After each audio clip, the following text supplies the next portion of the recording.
میں کروں گا عمران خان کا نام لوں گا, میں 1001 دفعہ عمران خان کا نام لوں گا. کب تک میری زبان بند کریں گے؟ نہیں کہوں گا وہ بانی پی ٹی آئی ہے, اس کا نام عمران خان ہے اور وہ پاکستان کی جان ہے. کاٹ کے دکھاؤ. میں کیوں نہیں تقریر کر سکتا؟ میں اپنی بات کیوں نہیں کر سکتا؟ مجھ پہ کس کی پابندی ہے؟ کون روک سکتا ہے مجھے؟ میں کروں گا. کتنی دفعہ گرفتار کرو گے؟ کتنی دفعہ مارو گے؟ وقت سب پہ آئے گا. آج ہم مار کھا رہے ہیں, کل تم سب لوگ مار کھاؤ گے. یہ نہیں ہو سکتا کہ آج ہماری باری ہو اور آپ لوگ ہنسیں گے. ایک وقت آپ پہ بھی آئے گا. آج میں درخواست کرتا ہوں ہمارے ساتھ اس چیز میں کھڑے ہو جائیے.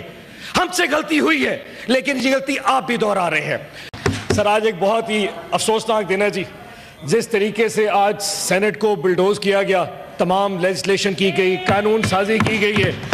اس طرح کی قانون سازی تو 3 سال میں پچھلے دور میں نہیں ہوئی جو آج ایک وزاداری اور سخاوت کی چیئرمین شپ میں ہو گئی ہے.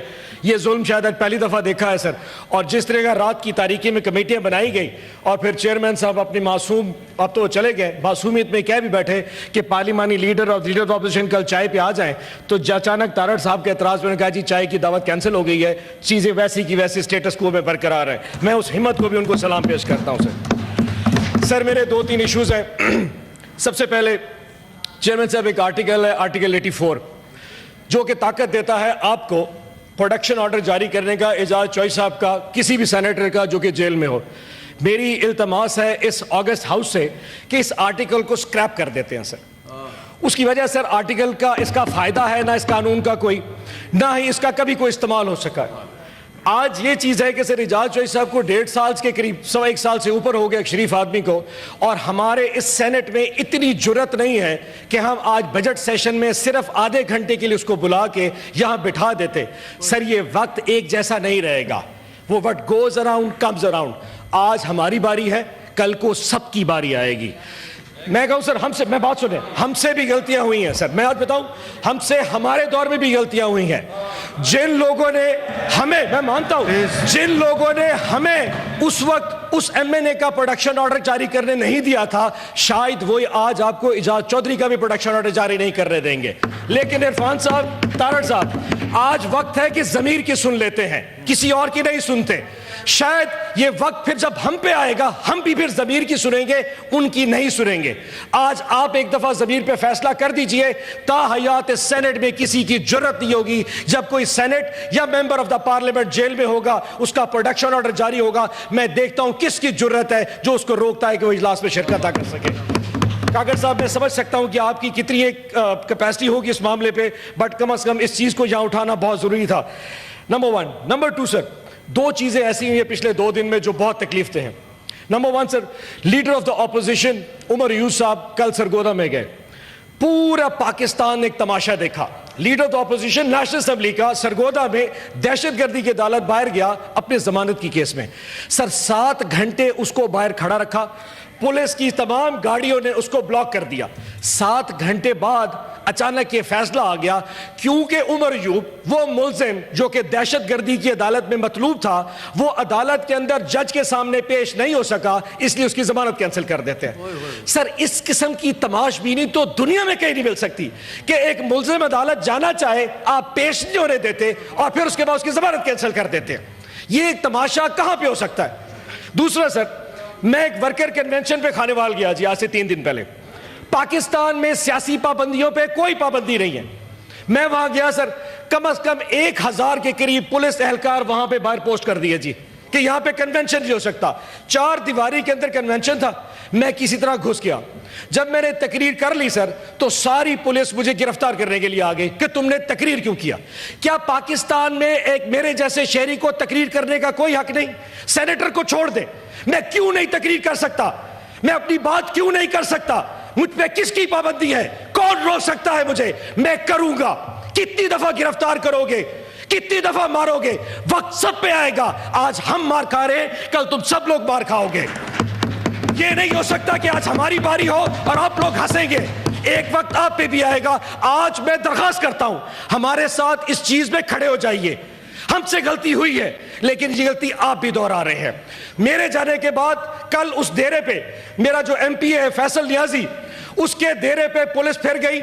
اس کے ٹریکٹر اٹھا کے لے گئے. اب ٹریکٹروں کا کیا قصور ہے؟ ٹریکٹروں کے ٹائر پھاڑ دیے, ٹرانسفارمر ٹویل کے اتار کے پھینک دیے, اس کے مزدور اٹھا کے لے گئے, اس کے جو مستاجر جس کو ٹیننٹ کہتے ہیں وہ اٹھا کے لے گئے. اس وقت 70 کے قریب پی ٹی آئی کے اہلکار گرفتار ہیں کیونکہ انہوں نے پی ٹی آئی کا ورکر کنونشن کرایا تھا. یہ کون سی جمہوریت ہے جس میں آپ کنونشن نہیں کر سکتے, تقریر نہیں کر سکتے, اپنی بات نہیں کر سکتے؟ میں کروں گا, عمران خان کا نام لوں گا, میں 1001 دفعہ عمران خان کا نام لوں گا. کب تک میری زبان بند کریں گے؟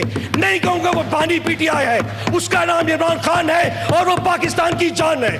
کاٹ کے دکھاؤ کتنا P T I beep beep beep کر رہا ہوگا. عمران خان اس پاکستان کی ایک پہچان ہے. اب یہ بات جو کر رہا ہوں اس میں پھر تکلیف ہوگی سر. ڈیفیمیشن کا لا پاس کیا انہوں نے پنجاب نے. اصل جو چیز دیکھنے کی ہے, نون لیگ تو چلے بری ہے, ہم ہر وقت کہتے رہتے ہیں, پاکستان پیپلز پارٹی بھی اس میں پوری سہولت کار ہے اس جمہوریت کے گندے نظام کو چلانے میں. ہم ہر وقت پاکستان مسلم لیگ نون پہ تنقید کرتے ہیں اور وہ لوگ برداشت بھی کرتے ہیں, لیکن اس پورے نظام میں ایک جماعت اتنی خوبصورتی سے اپنے آپ کو گڈی کھیل رہی ہے سر کہ کسی کو اندازہ بھی نہیں ہونے دے رہے. اور میں سمجھتا ہوں اس میں ان کی سہولت کاری سب سے زیادہ خطرناک ہے.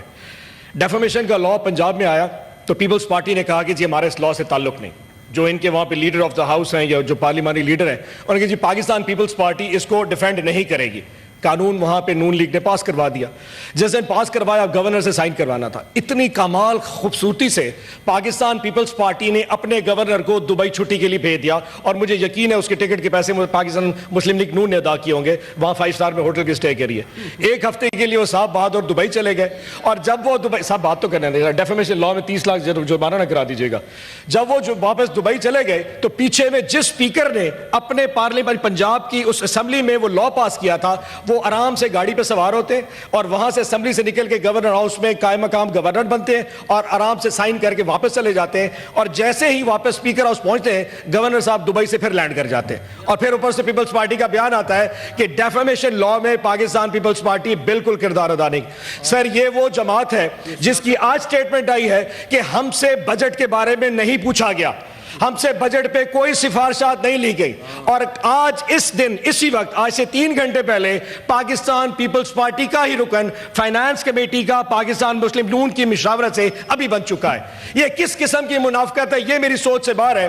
اور اسی پاکستان پیپلز پارٹی کی ایک ہماری ریسپیکٹیبل جو خاتون ہے, ان کو پلاننگ اینڈ ڈیولپمنٹ کا, یعنی کہ ہر وہ چیز جو پاکستان پیپلز پارٹی کو چاہیے وہ آرام سے آئین عہدے بھی لے لیتی ہے, وہ اسٹینڈنگ کمیٹی کی چیئرمینی بھی لے لیتی ہے, وہ گورنر بھی لیتی ہے. لیکن جب گند کی باری آتی ہے ہمارا اس سے کوئی تعلق نہیں ہے, کیونکہ شاید کسی دن اگر بلاول بھٹو زرداری صاحب کا موڈ کیا تو انہوں نے اس حکومت کو گرانے کا جو ایک پلان بنا رکھا ہے اس کی ایگزیکیوشن کا ٹائم آ جائے گا.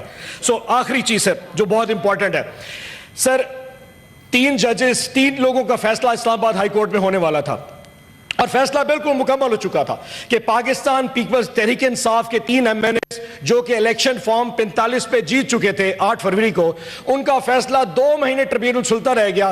اچانک ایک نون لیگ کے ایک صاحب درخواست دیتے ہیں کہ ہمیں جج پہ اعتماد نہیں, اور الیکشن کمیشن اگلے دن 1 دن کی کاروائی کے بعد اس جج کو ٹریبیونل سے ہٹا دیتا ہے.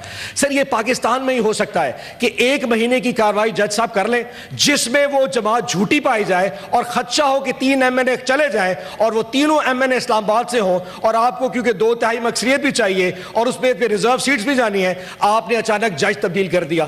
عدت کا کیس 1.5-2 مہینے 2.5 مہینے چلتا رہ گیا. جس دن جج صاحب نے فیصلہ کرنا تھا اس دن جج صاحب کہتے ہیں اوہ ہو مجھے یاد آ گیا, میں تو اس کورٹ میں بیٹھنے کا اہل ہی نہیں ہوں, مجھے فوراً جو ہے نا یہاں سے ہٹا دیا جائے, یہ ایک فیملی کورٹ میں. جب جج صاحب وہاں پہ بیٹھنے کے وہاں پہ مجاز نہیں ہے, جب وہ کیس سن نہیں سکتے عدت کا, تو پھر آخر سزا میں اس شخص کو اور اس کی بیوی کو پھر 7 سال کی سزا کس چیز کی دی گئی ہے؟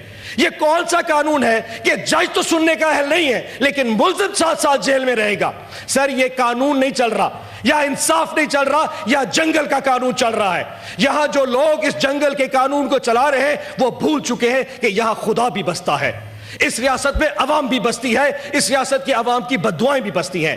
وہ وقت پھر یاد رکھیے گا, یہ وقت سب کا تبدیل ہوگا. بڑے بڑے فرعون آئے تھے, سب کا ٹائم ختم ہو گیا, آپ کا ٹائم بھی ختم ہو جائے گا. یہ یاد رکھیے. یہ جتنے لوگ اس وقت پنجاب کی جیلوں اور پاکستان کی جیلوں میں, ہماری جتنی خواتین, ڈاکٹر یاسمین, عالیہ حمزہ, سنم جاوید, یہ جتنے لوگ, اجاز چودھری, عمر چیمہ, محمود رشید, یہ جتنے لوگ جیلوں میں پڑے, ان کی فیملیز آپ کے لیے کون سی بددعائیں کریں, یاد رکھیے گا. اگر آپ اپنی تکلیفوں کو روتے ہیں تو ہماری تکلیف کو بتائیے. جب ہمیں یہ دیکھ کے 9 مئی کر کے ڈرایا جاتا ہے, ہمیں سب سمجھ لگتی ہے آخر کب تک یہ پاکستان اس کے پیچھے چھپتا رہے گا. جناب اسپیکر, آخری